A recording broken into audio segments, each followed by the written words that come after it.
I know that you have a stash of t-shirts in your closet that you can't bear to part with.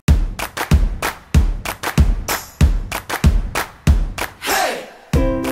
Getting started quilting can feel a little daunting. I mean, what equipment do you need? And what skills do you need? And how much space do you need? Well, the good news is quilting is supposed to be fun. So I'd like to give you my top 5 beginner tips to think about when you're getting started making your first quilt. Tip number 1, stay basic. It's possible to spend hundreds of dollars on nifty quilting tools, but I've made tons of quilts using really basic stuff.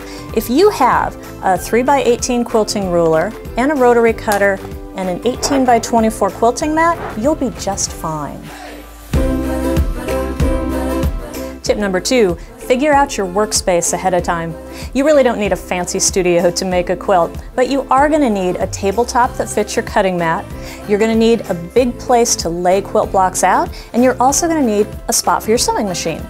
So in my little apartment, I keep a folding table for cutting, I do all my quilt block laying out on the floor, and I have a little table that my sewing machine lives on. And that's really all you need.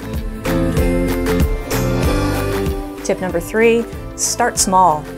It's very tempting to say, I want to make my first quilt and it's going to be a king-size bed cover. And that would be awesome, except that that is so much fabric to wrangle. I really recommend for your first quilt, starting with something more in the neighborhood of 40 by 60 inches. That'll let you learn all the processes of quilting in a manageable way, and it's a perfect size for couch cuddling.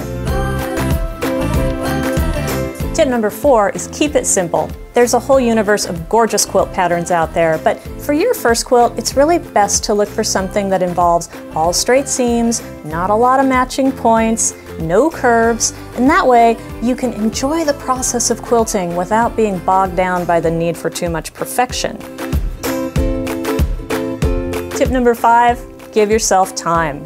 The more you make quilts, the faster you'll get at it, but really for your first quilt, know that each stage of the process is a bit time-consuming, and it's important to really enjoy that journey.